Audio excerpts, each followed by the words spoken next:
नमस्कार दोस्तों। आज हम बात करेंगे एक ऐसे विजनरी साइकोलॉजिस्ट की जिन्होंने हमारे माइंड के काफी इंटरेस्टिंग राज डिटेक्ट किए। कार्ल गुस्टव जुंग, एक स्विस साइकाइट्रिस्ट और एनालिटिकल साइकोलॉजी के फाउंडर। आपने इंट्रोवर्ट और एक्सट्रोवर्ट जैसे टर्म्स तो सुने ही होंगे। जुंग ने ही इन कॉन्सेप्ट्स को पॉपुलराइज किया था। अर्ली 20th सेंचुरी में वो सिगमुंड फ्रॉइड के साथ काम कर रहे थे, लेकिन जल्दी उनका रास्ता अलग हो गया क्योंकि जुंग को लगा कि फ्रॉइड कुछ ज्यादा ही बायोलॉजिकल फैक्टर्स जैसे सेक्सुअल ड्राइव्स पे फोकस कर रहे थे। जुंग का इंटरेस्ट सिर्फ हमारे पर्सनल एक्सपीरियंसेस तक सीमित नहीं था। उनको मिथ्स, ड्रीम्स और स्पिरिचुअलिटी में भी कुछ साइकोलॉजिकल क्लूज मिलते थे। तो दोस्तों, सोच के देखो, एक 25 साल का स्टूडेंट जो साइकोलॉजी में क्यूरियस है, मे बी आप ही, कभी कभी अपने आप से पूछता होगा, मैं खुद को और अच्छे से कैसे समझ सकता हूं, या फिर मेरे अजीब ड्रीम्स का मतलब क्या है। जुंग की फिलॉसफी इसी सेल्फ डिस्कवरी की जर्नी के बारे में है। आज के एपिसोड में हम एक्सप्लोर करेंगे जुंग के की concepts, collective unconscious, archetypes, persona, shadow और इंडिविजुएशन। चलिए शुरू करते हैं फिर। सबसे पहले थोड़ा इंट्रोडक्शन हो जाए कार्ल जुंग का। कार्ल जुंग स्विट्जरलैंड के रहने वाले थे और वो एक साइकोलॉजिस्ट साइकेट्रिस्ट थे जिन्होंने एनालिटिक साइकोलॉजी की स्कूल शुरू की। उन्होंने अपनी अलग थ्योरी डेवलप की। उनका मानना था कि हमारा माइंड एक आइसबर्ग की तरह है। थोड़ा सा कॉन्शियस माइंड पानी के ऊपर दिखाई देता है, लेकिन ज्यादा बड़ा हिस्सा पानी के नीचे छुपा है, यानी अनकॉन्शियस। जुंग ने कहा कि सिर्फ पर्सनल अनकॉन्शियस, यानी जो हमारे खुद के रिप्रेस्ड मेमोरीज या भूल चूक वाली यादें हैं, तो यही नहीं, बल्कि सब ह्यूमंस का एक शेयर्ड अनकॉन्शियस भी है। यह था एक रेवोल्यूशनरी आइडिया जिसे उन्होंने नाम दिया कलेक्टिव अनकॉन्शियस। इसके बारे में हम डिटेल में अभी अगले सेक्शन में बताएंगे। जुंग की लाइफ भी काफी इंटरेस्टिंग थी। कहते हैं एक टाइम पर उनको खुद बहुत स्ट्रेंज विजन्स और ड्रीम्स आते थे जिन्होंने उन्हें इंस्पायर किया अपने थ्योरीज बनाने के लिए। उन्होंने द रेड बुक नाम की एक सीक्रेट डायरी जैसी किताब भी लिखी जो उनकी डेथ के डिकेड्स बाद पब्लिश हुई। इससे पता चलता है कि जुंग खुद अपने अनकॉन्शियस को एक्सप्लोर कर रहे थे क्रिएटिवली। जुंग के आइडियाज साइकोलॉजी के साथ साथ रिलीजन, आर्ट, लिटरेचर सब फील्ड्स को इम्पैक्ट किए। आज थेरेपी से लेके मूवीज तक कहीं ना कहीं जुंग के कॉन्सेप्ट्स की छाप है।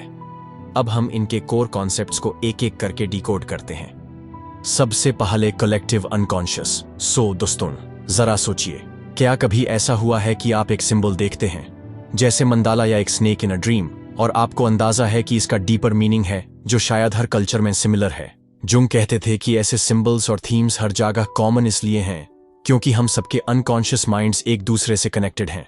इसको जुंग ने बोला कलेक्टिव अनकॉन्शियस, मतलब हमारा सबका मिलजुला कर एक अनकॉन्शियस।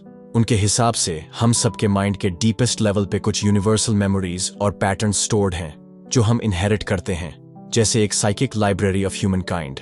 जुंग ने एक्सप्लेन किया, In addition to our immediate consciousness, there exists a second psychic system of a collective, universal, and impersonal nature, which is identical in all individuals. This collective unconscious consists of pre-existent forms, the archetypes.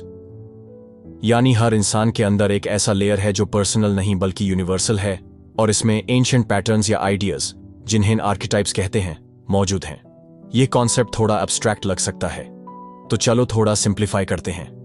Imagine करो कि हर इंसान एक computer है जिसका अपना hard disk यानी personal unconscious है, जिसमें उसकी अपनी यादें, फीलिंग्स स्टोर्ड हैं। लेकिन जुंग कहते हैं कि हर कंप्यूटर यानी माइंड एक शेयर्ड क्लाउड सर्वर से भी कनेक्टेड है। यही क्लाउड है कलेक्टिव अनकॉन्शियस।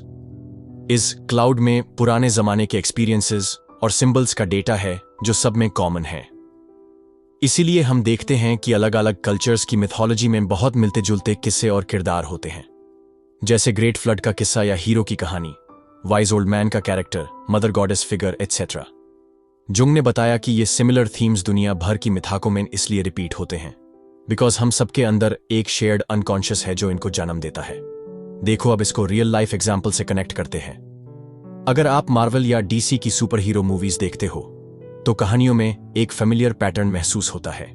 हीरो का स्ट्रगल, एक विलन, एक मेंटर, सैक्रिफाइस, एटसेट्रा।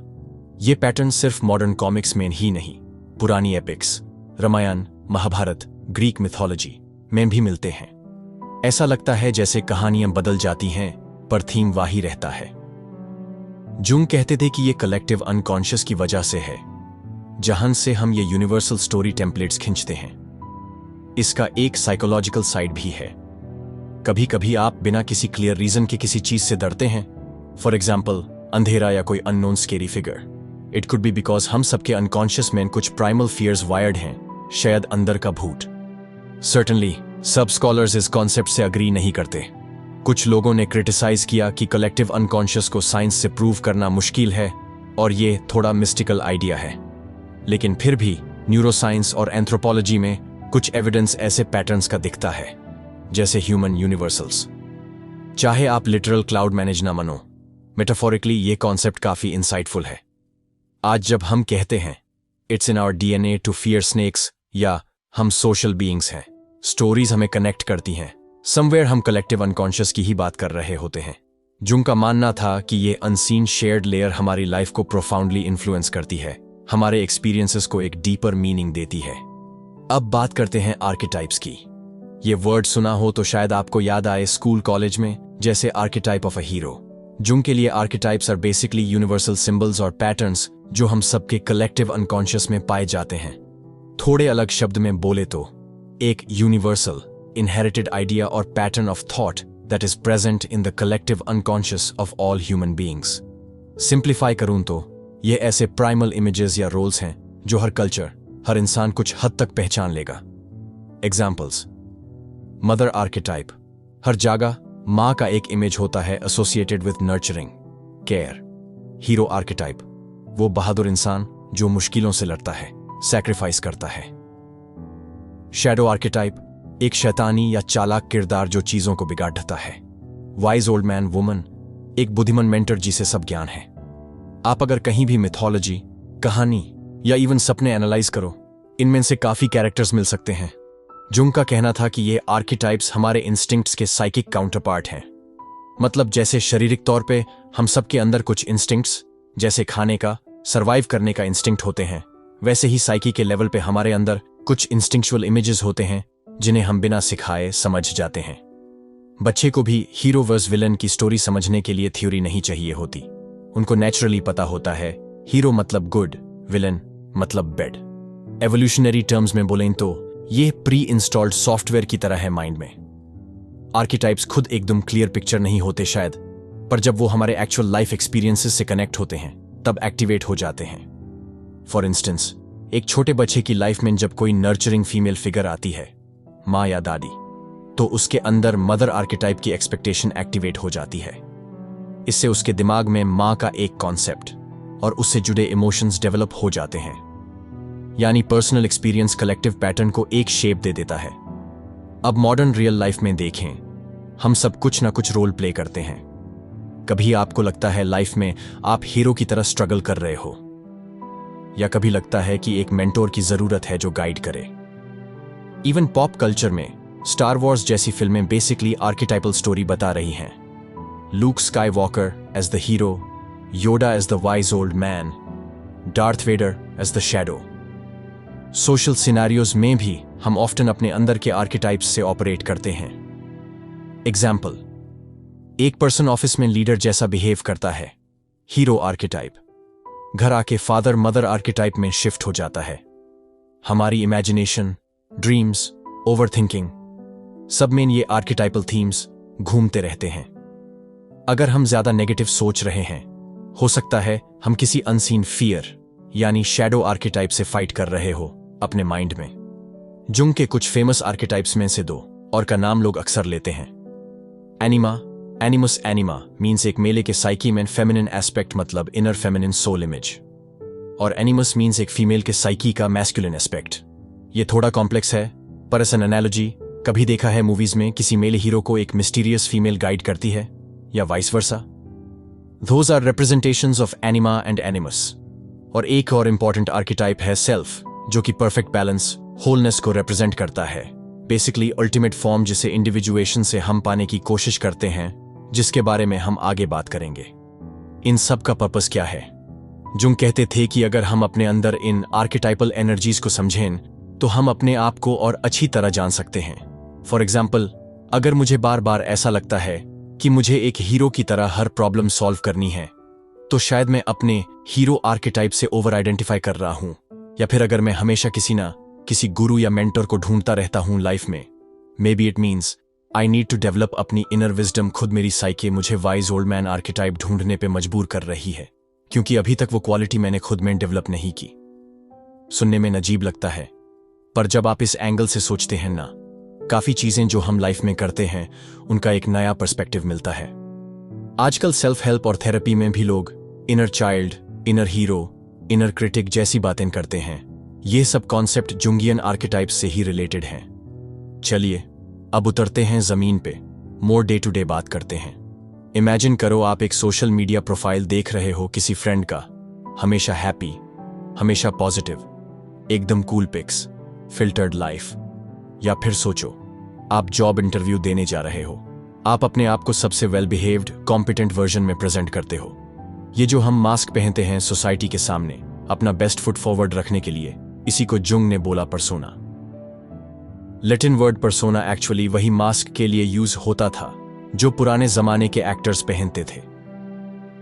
जुंग कहते हैं, the persona is a complicated system of relations between the individual consciousness and society, fittingly enough a kind of mask, designed on the one hand to make a definite impression upon others, and, on the other, to conceal the true nature of the individual. मतलब, persona एक compromise है जो हम बनाते हैं अपने आप और सोसाइटी के एक्सपेक्टेशंस के बीच। एक तरफ ये मास्क हमें दूसरों पे अच्छा इंप्रेशन डालने में हेल्प करता है, और दूसरी तरफ ये हमारे असली सेल्फ को छुपाता है। सोचिए जरा, कितनी अलग अलग पर्सोनास हम यूज करते हैं रोजमर्रा की लाइफ में। एक ही इंसान अपने बॉस के सामने अलग पर्सोना ले आता है, पोलाइट, फॉर्मल। दोस्तों के साथ शायद बिंदास, गाली भी चलती है। घर पे पेरेंट्स के साथ फिर एक संस्कारी बच्चा पर्सोना। ये सब हम सबकॉन्शियसली एडजस्ट करते हैं अपने एनवायरनमेंट्स के हिसाब से। इतनी दूर तक तो ठीक है, सोसाइटी में रहने के लिए हमें थोड़ा मास्क पहनना पड़ता ही है। प्रॉब्लम तब होती है जब बंदा अपनी पर्सोना को ही अपनी आइडेंटिटी समझने लगता है। जुंग वार्न करते हैं कि अगर हम अपने पर्सोना से बहुत ज्यादा चिपक जाते हैं, उसको उतारना भूल जाते हैं, तो अपने आप से दूर हो सकते हैं। फॉर एग्जाम्पल, एक टीचर अगर हमेशा हर जगह टीचर मोड में रहे, घर पे भी स्पाउस और बच्चों को लेक्चर देने लगे, तो उसका रिजिड पर्सोना उसके रिलेशनशिप्स को हर्ट करेगा। आजकल आप देख लो, बहुत से लोग सोशल मीडिया पे इतना अपने क्यूरेटेड इमेज में उलझ जाते हैं कि खुद ही स्ट्रेस में आ जाते हैं। लोग क्या सोचेंगे, मुझे ऑलवेज परफेक्ट दिखना है। That's persona overpowering the self. एक रिलेटेबल एनालॉजी जुंग के टाइम का तो नहीं है, पर आज के लिए रेलेवेंट है। Instagram persona versus real you. Insta पे हम सब एक पर्सोना क्रिएट करते हैं, हर फोटो पे फिल्टर, सिर्फ खुश रहने वाली पोस्ट्स, विटी ट्वीट्स एटसेट्रा। ये एक तरह का पब्लिक मास्क है, लेकिन अंदर से शायद उतना खुश नहीं है, या और भी डिमेंशंस हैं हमारी पर्सनैलिटी के जो दिखाते नहीं। दिस डजंट मीन हम झूठ बोल रहे हैं, बस अपने आप का एक एस्पेक्ट दिखाते हैं, बाकी छुपाते हैं। पर्सोना की प्रॉब्लम यह है कि अगर पूरा फोकस इसी पे रहे, तो बंदा अपने रियल इमोशंस को, प्रॉब्लम्स को नजरअंदाज कर सकता है। Over time that hidden part जो आप कंसील कर रहे हो मास्क के पीछे, और ज्यादा फ्रस्ट्रेटेड होकर नॉक करेगा, हे नोटिस मी। जुंग का मानना था कि पर्सोना एक जरूरी स्टेप है साइकी के डेवलपमेंट में, लेकिन सिर्फ पहला स्टेप। जैसे एक गेटवे की तरह, पहले हम पर्सोना बनाते हैं, फिर एक दिन रियलाइज करते हैं कि यार मेरे अंदर इससे ज्यादा भी कुछ है। And that realization pushes us to delve deeper into अपने अनकॉन्शियस की तरफ, यानी persona beckons one to go into the deep unknown psyche. थोड़ा फिल्मी एग्जाम्पल दूं, film the mask Jim Carrey वाली देखी है? उसमें एक आदमी को मास्क मिलता है जो पहनते ही वो वाइल्ड, कॉन्फिडेंट बन जाता है। शुरू में मजा आता है, फिर धीरे धीरे मास्क ही कंट्रोल करने लगता है। फाइनली उसे मास्क उतारने पड़ता है तो वह खुद ही हो। सेम वे हम सबको कभी ना कभी अपने सोशल मास्क उतार के अपने आप से मिलना होता है। मॉडर्न कॉन्टेक्स्ट की बात करें तो पर्सोना कॉन्सेप्ट से हम सोशल आइडेंटिटी भी समझ सकते हैं, जैसे लिंक्डइन पे a professional persona, Facebook, Instagram पे cool persona etcetera. There is even a term Facebook depression, जहां लोग दूसरों की शाइनी पर्सोनास देख के अपनी लाइफ को इंफीरियर समझने लगते हैं। यहां जुंग का इंसाइट यूजफुल है। समझो कि जो दिखता है वो सिर्फ एक मास्क है, रियल इंसान उसके पीछे और कॉम्प्लेक्स है। So don't over identify with others और your own social masks. And हाँ, थोड़ा ह्यूमर भी। हमारे यहाँ एक कहावत है कि भाई साहब बड़े शरीफ लगते हो, क्योंकि मे भी आदमी ने एक सीधा साधा पर्सोना पहना है, पर अंदर से क्या है पता करने के लिए अगले कॉन्सेप्ट को देखेंगे। अब आते हैं जुंग के सबसे इंट्रीगिंग कॉन्सेप्ट पर, जिसका नाम भी बड़ा ड्रामेटिक है, शैडो।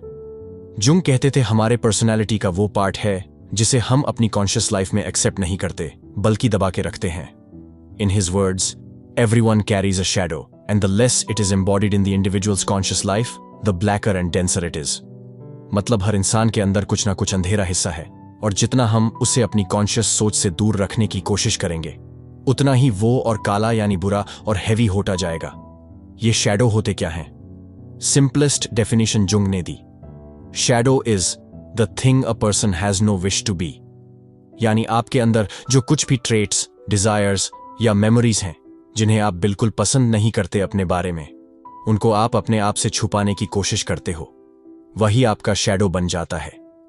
फॉर एग्जाम्पल, मान लो आपको बचपन से सिखाया गया कि गुस्सा करना बहुत बुरा है।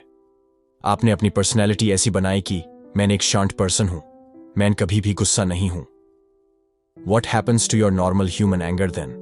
आप उसको कॉन्शियस लेवल पे एक्सेप्ट नहीं कर रहे, तो आपका एंगर कहां जाएगा? वो दब के आपके अनकॉन्शियस में चला जाएगा।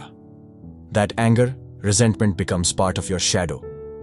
अब क्योंकि आपका ईगो मान ही नहीं रहा कि आप गुस्से वाले हो सकते हो, आप अपने शैडो से अनजान रहते हो। फिर एक दिन कोई ट्रिगर मिलेगा और आपको खुद समझ नहीं आएगा कि आप इतना वायलेंट रिएक्ट क्यों कर गए। That's your shadow bursting out suddenly in a moment of unawareness. Jung कहता है कि जब तक आप अपने इंफीरियॉरिटी, कमजोर पहलू को कॉन्शियस नहीं बनाओगे, तब तक वो सुधार नहीं सकता, बल्कि दबा रहने पर अचानक फ्यूजे की तरह फूटेगा और आपकी इंटेंशंस को थ्वॉट, नजरअंदाज कर देगा। एक और एग्जाम्पल लें, एक आदमी बहुत ही मोरल और सेंट लाइक इमेज बनाए रखता है, मे बी एक स्ट्रिक्ट रिलीजियस पर्सोना। अगर उसके अंदर कुछ नेचुरल डिजायर्स हैं, सेक्सुअल फीलिंग्स या ग्रीड एटसेट्रा, और वो अपने आप को कन्विंस करे रखता है कि मेरे अंदर तो ऐसी डिजायर हो ही नहीं सकती, मैं तो पवित्र आत्मा हूं। Guess what?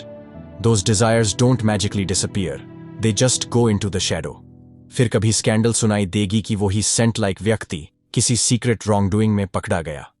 We often project our shadow on others too, जिसे हम अपने अंदर एक्सेप्ट नहीं करते।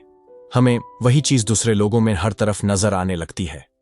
जुंग ने लिखा है, अगर हम अपना शैडो फेस नहीं करते तो हमेशा धोखे में रहेंगे, क्योंकि हमें लगेगा कि जो चीजें हम खुद में कॉन्शियस नहीं है वो बार बार बाहर दुनिया में दुश्मन बन के सामने आ रही हैं। फॉर इंस्टेंस, अगर मेरा अपना डिसऑनेस्ट साइड मेरा शैडो है तो मुझे हर कोई और आदमी झूठा दिखेगा, मैं सब पर डाउट करूंगा। ये प्रोजेक्शन एक डिफेंस मैकेनिज्म है। अपने आप से बचने के लिए हम दूसरों पे उंगली उठाते हैं। थोड़ा रिलेटेबल वे में सोचें, शैडो को समझना ऐसा ही है जैसे अपने व्हाट्सएप चैट का आर्चाइव्ड मैसेजेस सेक्शन देखना, जिसे आप नजरअंदाज करते रहे। जो चैट्स हम देखना नहीं चाहते हमने आर्चाइव कर दिए, पर वो वही हैं, कभी भी दिंग करके सामने आ सकते हैं। सिमिलरली, शैडो कंटेंट आर्काइव्ड है हमारे अनकॉन्शियस में, और जब लाइफ में स्ट्रेस होता है, अल्कोहल या नशा होता है, या हम थक जाते हैं, तब ईगो की पकड़ ढीली होती है और शैडो के कुछ एलिमेंट्स स्लिप आउट कर जाते हैं। जैसे कुछ लोग शराब पीकर बिल्कुल बदल जाते हैं। That could be shadow coming front. Shadow work एक टर्म आजकल पॉपुलर है मेंटल हेल्थ और सेल्फ इंप्रूवमेंट सर्कल्स में, which comes straight from Jungian idea. इसका मतलब है अपने रिप्रेस्ड साइड को एक्सप्लोर करना, एक्सेप्ट करना, ताकि हम पूरे बन सकें। जुंग ने बोला था, one does not become enlightened by imagining figures of light but by making the darkness conscious. यानी सिर्फ पॉजिटिव सोच करने से रोशनी नहीं आएगी, हमें अपने अंधेरे को रोशनी में लाना पड़ेगा, तब जाके असली अवेयरनेस होगी। बहुत डीप बात है ये। खुद को जागने के लिए अपने शैडो से फेस करना ही पड़ेगा। रियल लाइफ कनेक्शन की बात करते हैं। Think of childhood trauma. बचपन में अगर किसी को अब्यूज या निग्लेक्ट झेलना पड़ा तो शायद उन्होंने अपने दुख, गुस्सा या डर को दबा दिया होगा अपने सर्वाइवल के लिए। वो सारी अनरिजॉल्व्ड फीलिंग्स उनके शैडो में चली गई। बड़े होके उनको एंजाइटी, डिप्रेशन या रिलेशनशिप इश्यूज हो सकते हैं, बिना ऑब्वियस रीजन, क्योंकि वो छोटा बच्चा वाला शैडो अभी भी उनके अंदर तकलीफ दे रहा है, फ्रॉम द अनकॉन्शियस। थेरेपी में जब लोग अपने पास्ट को फेस करते हैं, रोते हैं, गुस्सा एक्सप्रेस करते हैं, धीरे धीरे शैडो इंटीग्रेट होता है and they feel more whole and healed. Jung का थ्योरी यही सजेस्ट करता है कि मेंटल हेल्थ इंप्रूव करने के लिए हमें अपने शैडो को जानना बहुत जरूरी है। Knowing your own darkness is the best method for dealing with the डार्कनेसेस of other people. ये एक कोट एट्रीब्यूटेड टू जुंग है, मतलब अगर आप अपना अंधेरा समझो तो दूसरों के अंधेरे से डील करना आसान होगा। हम सोसाइटी के लेवल पर भी शैडो देख सकते हैं, जैसे कभी कभी किसी नेशन या ग्रुप का कलेक्टिव शैडो निकाल आता है in the form of prejudice, violence, war. Jung ने कलेक्टिव शैडो की भी बात की, जो चीजें पूरे कल्चर को दाबा देता है। जैसे कहीं जगह इमोशंस दिखाना वीकनेस माना जाता है, तो प्योर सोसाइटी में अग्रेशन या डिप्रेशन बढ़ सकता है एज अ शैडो इफेक्ट। या फिर कुछ कल्चर्स दूसरी कम्युनिटीज के प्रति जो एक्सट्रीम बायस रखते हैं, it's like projecting their own shadow. Historical events like world Wars, genocides बहुत हद तक कलेक्टिव शैडोज अनलीस्ड लगते हैं। थोड़ा हल्का फुल्का एग्जाम्पल और बताता हूं। कभी आपने अपने किसी काल्म फ्रेंड को ट्रैफिक जैम में गाली देते देखा है? जनरली कूल रहते हैं, लेकिन एकदम से उनका गुस्सा वॉल्केनो की तरह फूट पड़ा। That's shadow playing peekaboo. So moral of the story, अपने शैडो को पहचानिए, गले लगाइए। कोई भी परफेक्ट नहीं, हर एक के अंदर कुछ ना कुछ शैतान छुपा है। उसको समझो ताकि वो कभी कभी अचानक से आपको अपने ही एक्शन से शॉक ना करे। This self honesty is crucial for the next concept, individuation, यानी खुद को पूरी तरह जनाना और अपने आप को इंटीग्रेट करना। ऑलराइट दोस्तों, अब तक हमने काफी चीजें कवर की। एक तरफ है कलेक्टिव अनकॉन्शियस का भंडार जिसमें पूरी ह्यूमैनिटी का लेगेसी स्टोर है। फिर है आर्किटाइप्स जो उस भंडार के यूनिवर्सल थीम्स हैं। फिर हमने देखा पर्सोना जो हम बाहर दिखाते हैं, और शैडो जो हम अंदर छुपाते हैं। अब सवाल उठता है, एंड गेम क्या है? इन सब को समझ के हमें करना क्या है? जुंग कहते हैं हमें करना है इंडिविजुएशन। ये थोड़ा हैवी वर्ड है, पर इसको तोड़ के देखें तो इंडिविजुअल जैसा लगता है। हाँ, इंडिविजुएशन का मतलब है ट्रूली इंडिविजुअल और इंडिविजिबल वन बनाना, अपने आप का पूर्ण विकास करना। Simply put, individuation equals self realisation, अपने सेल्फ को पाना। जुंग के एक फॉलोअर मरी स्टाइन ने बड़ा प्यारा सा डिस्क्रिप्शन दिया है। Individuation means the gradual incarnation of potentials housed within the self at birth and realized in the course of an entire lifetime. समझे? हम सब अपने अंदर कुछ पोटेंशियल्स लेकर पैदा होते हैं, जैसे एक अकॉर्न के अंदर एक बड़ा ओक ट्री बनने का पोटेंशियल होता है। Individuation is like that acorn growing into the oak tree, अपनी पूरी कैपेसिटी को अनफोल्ड करना लाइफ के दौरान। यानी a person becomes in life what they have brought with them as potential at birth. इसको एक और तारा से डिफाइन किया गया है।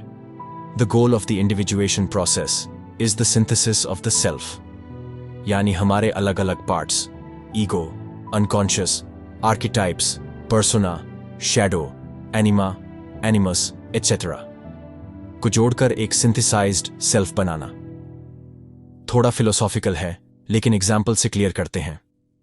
सोचो आपकी लाइफ एक जर्नी है जहां आप अपने आप को ही ढूंढने निकले हो, जैसे एक हीरो अपने ट्रेजर की तलाश में। यहां ट्रेजर है खुद को समझना और एक्सेप्ट करना पूरी तरह। इस रास्ते में आप अलग अलग एक्सपीरियंसेस से गुजरोगे, कभी सक्सेस, कभी फेलियर, रिलेशनशिप्स, अलग रोल्स निभाओगे, child, friend, professional, parent etcetera. इन सब एक्सपीरियंसेस के थ्रू आप अपने अंदर नए नए एस्पेक्ट्स डिस्कवर करते जाओगे। इंडिविजुएशन का प्रोसेस ऑफ्टन स्टार्ट होता है जब लाइफ में कोई क्राइसिस या टर्निंग पॉइंट आता है, जैसे 30 से 40 की मिड लाइफ क्राइसिस जिसके लिए जुंग बड़ा मशहूर है डिस्कस करने के लिए। अचानक आपको लगता है, ये लाइफ जो मैंने अब तक जी, is it truly me? Who am I really? ये बड़ा एग्जिस्टेंशियल सवाल है। उसके बाद बंदा अपने अंदर झांकना शुरू करता है, अपने शैडो को देखना, अपने पर्सोना के पीछे जो रियल सेल्फ है उसे ढूंढना, अपने कलेक्टिव अनकॉन्शियस से सिग्नल्स, ड्रीम्स, इंट्यूशंस पर ध्यान देना। दिस इनर वर्क से धीरे धीरे आप अपने अनकॉन्शियस एलिमेंट्स को कॉन्शियस माइंड के साथ इंटीग्रेट करते जाते हो। ये इंटीग्रेशन ही इंडिविजुएशन है, coming to terms with one's unconscious. Jung ने क्लियरली बोला है कि इंडिविजुएशन का अल्टीमेट आउटकम होता है एक इंडिविजुअल सेल्फ जो पूरी तरह होल है। इसका यह मतलब बिल्कुल नहीं कि आप सेल्फिश हो जाओ या दुनिया से कट जाओ। Individuation does not shut one out from the world but gathers the world to one self. Jung का ये कोट बहुत खूबसूरत तरीके से बताता है कि असली इंडिविजुएटेड इंसान और भी अच्छे से दूसरों से कनेक्ट करता है, क्योंकि अब वो मास्क, पर्सोना के पीछे नहीं छुपा, ना ही अपने अनकॉन्शियस डीमंस से भाग रहा है। ही और she is more authentic, more compassionate and understands others better. अगर आप खुद को एक्सेप्ट करते हो, पूरा गुड प्लस बैड, तो आप दूसरों को भी जज कम करते हो, रिलेट ज्यादा करते हो। इंडिविजुएशन से मेंटल हेल्थ भी इंप्रूव होती है, क्योंकि इनर कॉन्फ्लिक्ट्स कम होते हैं। आपको अपने पर्पस का एहसास होने लगता है, एक मीनिंग दिखता है लाइफ में। जुंग कहते थे कि इंडिविजुएशन कोई लग्जरी या सिर्फ योगी लोग की चीज नहीं, बल्कि हर इंसान में ये अर्ज होती है टू बिकम होल। बहुत लोग अनजाने में ही इस प्रोसेस से गुजार रहे होते हैं थ्रू लाइफ एक्सपीरियंसेस। जिन्हें इसका थोड़ा अवेयरनेस आ जाए, उन्हें लकी माना जुंग ने, क्योंकि फिर बंदा एक्टिवली अपने ऊपर काम कर सकता है। आजकल के कॉन्टेक्स्ट में मैं कहे तो हम इंडिविजुएशन को देख सकते हैं सेल्फ डेवलपमेंट ट्रेंड्स में। जब हम कहते हैं find your true passion, be yourself, unlock your potential, ये सब इंडिविजुएशन की ही थीम्स हैं, बस कॉर्पोरेट या पॉप साइकोलॉजी भाषा में। Meditation, therapy, journal writing, travelling solo, ये सब लोग इसलिए करते हैं ताकि अपने आप को और अच्छी तरह जान सकें, क्योंकि एंड गोल कहीं ना कहीं ये ही है कि अपने सारे फैसेट्स को पहचान के उन्हें एक साथ लेके चलना। जुंगियन थेरेपी स्पेसिफिकली इंडिविजुएशन को ही फैसिलिटेट करती है। थेरेपिस्ट पेशेंट के ड्रीम्स एनालाइज करते हैं। Dreams are messages from the unconscious. Patient के पर्सोना, शैडो एटसेट्रा को एक्सप्लोर करते हैं, ताकि धीरे धीरे वो बंदा अपने डीपर सेल्फ से कनेक्ट हो। इवन अगर आप थेरेपी ना भी जाओ, लाइफ खुद ही काफी लेसन्स देती है। जुंग एक जगह लिखते हैं, the psychological rule says that when an inner situation is not made conscious, it happens outside as fate. यानी अगर हम अपने अंदर चल रही जुंग को नहीं समझेंगे, तो वो बाहर इवेंट्स बनकर सामने आएगी। बेटर है कि हम अंदर ही सुलझा ले। वही इंडिविजुएशन है, अपनी कहानी का हीरो खुद बने। अब सवाल उठता है कि आज के 2050 में, जब हम इतने आगे बढ़ गए साइंस और टेक में, जुंग के ये सब आइडियाज कितने रेलेवेंट हैं? मेरा कहना है बहुत ज्यादा। जुंग की फिलॉसफी एक ब्रिज की तरह है साइकोलॉजी और स्पिरिचुअलिटी के बीच, जो आजकल बहुत लोग खोज रहे हैं अपने लाइफ में। Let's connect some dots. Social identity and persona. आज आइडेंटिटी बहुत फ्लूइड है। सोशल मीडिया पर हम इन्फ्लुएंसर पर्सोना, वर्क पर प्रोफेशनल पर्सोना अडॉप्ट करते हैं। जुंग का पर्सोना कॉन्सेप्ट हमें हेल्प करता है समझने में कि ये मास्क्स हेल्थी हैं जब तक हम इनके गुलाम ना बने। जेन जी एंड मिलेनियल्स को ये स्ट्रगल बहुत होता है, मैं रियल हूं या बस परफॉर्म कर रहा हूं। If you understand persona, you can mindfully put on the mask when needed, पर अपने आप को मास्क से अलग भी रख सकते हो। It helps in over thinking anxiety भी, क्योंकि हम बहुत ओवर थिंक तब करते हैं जब हम ये सोचते हैं लोग क्या सोचेंगे। रिमेंबरिंग कि लोग भी अपने मास्क पहने हुए हैं can reduce social anxiety. Everyone's busy maintaining their persona, so relax. Mental health and shadow. आज डिप्रेशन, एंग्जाइटी, रेज इश्यूज बहुत कॉमन हैं। जुंग का शैडो कॉन्सेप्ट एक रूट तक जाने की इनविटेशन देता है। जैसे मॉडर्न थेरेपी में कॉग्निटिव बिहेवियरल टेक्निक्स हैं, बहुत लॉजिकल लेवल पे काम करती हैं। जुंग थोड़ा और गहरा जाने को कहता है। Why are those thoughts there? कहीं आप कुछ फील करना अवॉइड तो नहीं कर रहे? शैडो वर्क, जैसा मैंने बोला, is used by many therapists, self-help coaches. It basically means accept the parts of you that you have rejected. For someone who's always people-pleasing and then feels empty, shadow work might be to acknowledge their anger or selfish desires as valid too. For someone जिनको बार-बार toxic relationships मिल रही हैं, shadow work might reveal कि उनका एक belief है कि I deserve this, maybe from a past hurt, which they need to bring to light. In short, अपने अंदर की प्रॉब्लम्स को बाहर प्रोजेक्शन करने के बजाय अंदर देखना, यही जुंग चाहते थे। Overthinking and collective unconscious archetypes. Surprising connection, but सुनो, कभी कभी हम इतना सोचते हैं लाइफ के बारे में कि एग्जिस्टेंशियल क्राइसिस हो जाता है। मेरी लाइफ का क्या मीनिंग है टाइप। जुंगियन व्यू ये कहता है कि हम सब एक बड़े पैटर्न का पार्ट हैं। जब आपको ये एहसास होता है कि आप अकेले नहीं हो, पूरी मानव जाति एक कंटिन्यूअम है, तो एक पर्सपेक्टिव मिलता है अपने स्ट्रगल्स का। फॉर एग्जाम्पल, हीरोज जर्नी का कॉन्सेप्ट। आप जो चैलेंजेस फेस कर रहे हो वो ही किसी और फॉर्म में हर किसी की जर्नी का पार्ट है। इसे थोड़ी क्लैरिटी और स्पिरिचुअल कंफर्ट मिल सकती है। Some modern therapists use myths and archetypal stories to help clients.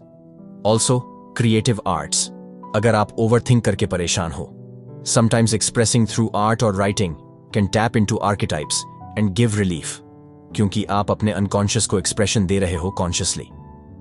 Self discovery and individuation, आज हर दूसरा बंदा फाइंड योर पैशन की बात कर रहा है, या माइंडफुलनेस, योगा, विपासना, साइकेडेलिक्स तक लोग ट्राई कर रहे हैं to understand themselves. All these trends reflect एक yearning for individuation, to become whole, to find meaning. Jung बहुत प्रोग्रेसिव द इस मामले में। उन्होंने स्पिरिचुअल ट्रेडिशंस को साइकोलॉजी से कनेक्ट किया। फॉर इंस्टेंस, इंडिविजुएशन प्रोसेस को काफी हद तक ancient spiritual practices like alchemy, yoga से कंपेयर किया जाता है। अल्टीमेटली, चाहे आप लाइफ कोच के पास जाओ या मेडिटेशन रिट्रीट, गोल होता है अपने ट्रू सेल्फ से मिलना। That's straight up Jungian pursuit. और देखा जाए तो जुंग का एक बहुत पॉजिटिव मैसेज है हम सब के लिए। तुम्हारी जर्नी तुम्हें ही मिलनी है। हर इंसान का एक यूनिक सेल्फ है जिसको ढूंढना उसका फर्ज है और प्रिविलेज है। सोसाइटी का प्रेशर, रोल्स जरूरी हैं, बट आखिर में अपने दिल की सुनो। ये मैसेज स्पेशली 25 से 35 साल के लोगों को बड़ा रेजोनेट करेगा, जिनको करियर, रिलेशनशिप्स के क्रॉस रोड्स पे अपने आप को खोने का डर होता है। जुंग कहता है कि अपने अनकॉन्शियस इंट्यूशन को भी इंपॉर्टेंस दो। कभी कभी हम लॉजिकली किसी पाथ पे चले जाते हैं, लेकिन अंदर से आवाज आती है, नहीं यार, I belong somewhere else. Individuation encourages you to trust that inner voice. हो सकता है वो कलेक्टिव अनकॉन्शियस की तरफ से तुम्हें गाइड कर रही हो अपने आर्केटाइपल पाथ पे। थोड़ा मिस्टिकल लगता है, but basically he saying be true to yourself, and becoming yourself is a life's greatest achievement. एक और modern connect, MBTI personality types, Myers Briggs का जो क्रेज है ऑनलाइन, वो इनडायरेक्टली जुंग की ही देन है, क्योंकि MBTI is based on Jung's theory of psychological types, introversion, extroversion, plus thinking, feeling etcetera. लोग अपना 4 लेटर पर्सनैलिटी कोड जान के खुश होते हैं, क्योंकि उन्हें अपने आप के बारे में कुछ समझ आता है। That's a small step in self-discovery. Jung would probably smile seeing how popular that is, but also remind that labels aren't the full story. Individuation goes beyond types. It's about not boxing yourself in, rather evolving. अब बात करें in conclusion की कि Jung से क्या सीखें। Karl Jung की philosophy हमें यह याद दिलाती है कि इनसाइड आउट सिर्फ एक मूवी नहीं, एक रियलिटी है। हम सबके अंदर एक पूरा यूनिवर्स है, कुछ हिस्सा रोशनी में, कुछ हिस्सा अंधेरे में। जुंग हमें इनकरेज करते हैं कि हम अंदर की तरफ देखें, अपने आप से दोस्ती करें। उनका मानना था, who looks outside dreams, who looks inside awakes. बाहर देखोगे तो सपने जैसी माया है, अंदर देखोगे तो जागृति मिलेगी। आप 25 से 35 की एज में अभी जो सुन रहे हैं, आपके लिए जुंग की विजडम बहुत एम्पावरिंग हो सकती है। आज के हाइपर कनेक्टेड, फास्ट पेस्ड दुनिया में हम अपने आप को भूलना बहुत आसान है। कभी हम अपने इंस्टाग्राम पर्सोना में खो जाते हैं, कभी सोसाइटी के एक्सपेक्टेशंस के नीचे दब जाते हैं, कभी अपने ही कॉम्प्लेक्स इमोशंस से डर के उन्हें पुश अंडर द रग कर देते हैं। Result, overthinking, anxiety, feeling lost. Jung के कॉन्सेप्ट्स एक मैप की तरह हो सकते हैं आपकी इनर जर्नी के लिए। जब लाइफ में नेक्स्ट टाइम आपको लगे कि ये मैं क्यों कर रहा हूं, मेरे अंदर कौन सी फोर्स मुझे ड्राइव कर रही है, याद करिएगा, शायद कोई आर्केटाइप काम कर रहा है। आइडेंटिफाई इट, उसे सीखिए। जब आप खुद को किसी रोल का मास्क पहने हुए पकड़े, like pretending to be someone you are not comfortable as, तो सोचिए पर्सोना की गेम तो नहीं चल रही पूरे टाइम। थोड़ा मास्क हल्का कीजिए, क्लोज फ्रेंड्स, फैमिली के सामने एटलीस्ट अपनी रियल फीलिंग्स शेयर करिए। जब भी आपको किसी दूसरे पे बहुत गुस्सा आए या बहुत अनॉय करे, for no big reason, pause and ask, is there a part of me that I am not okay with, which is why I am reacting so strongly. 90% chance आपको अपना शैडो का कुछ हिंट मिलेगा। उस hint को lightly नहीं लेना, उस पे काम करो, लिख लो, थेरेपिस्ट से बात करो या खुद से हॉनेस्ट बात करो। और लाइफ के क्रिटिकल क्रॉस रोड्स पे, career change, relationship choice etcetera, अपने अंदर की आवाज सुनो। हो सकता है कलेक्टिव अनकॉन्शियस के किसी सिंबॉलिकली रिच सपने में आपको डायरेक्शन मिले, Jung would definitely tell you to notice your dreams. Ultimately, aim for individuation. ये समझ के कि ये कोई डेस्टिनेशन नहीं, एक जर्नी है पूरी जिंदगी की। हर रोज थोड़ा थोड़ा करके हम अपने आप को अनफोल्ड करते हैं, जैसे कमाल का फूल धीरे धीरे खिलता है। तो कंक्लूड, मैं एक लाइन बोरो करना चाहूंगा जुंग से ही, जो मुझे बड़ा मोटिवेटिंग लगता है। The privilege of a lifetime is to become who you truly are. ये कोट जुंग से एट्रीब्यूटेड है। चाहे ये एग्जैक्ट जुंग ने बोला हो या नहीं, एसेंस बिल्कुल जुंगियन है। अपने ट्रू सेल्फ को पाना सबसे बड़ी अचीवमेंट है। सो दोस्तों, जुंग की फिलॉसफी से इतना टेक अवे जरूर है, खुद को खोजने का सफर जारी रखो। आज के लिए इतना ही। उम्मीद है आपको ये डीप डाइव पसंद आया। थोड़ा हैवी था, पर मैंने कोशिश की उसको सिंप्लीफाई करने की अपनी लैंग्वेज में। अगर आपको इंटरेस्टिंग लगा तो अगले एपिसोड में हम किसी और फैसिनेटिंग थिंकर को कवर करेंगे। तब तक अपने अंदर झांकते रहो, खुश रहो और ग्रोथ माइंडसेट के साथ जियो। Thanks for listening. अलग बने रहना, क्योंकि वही आपकी पहचान है।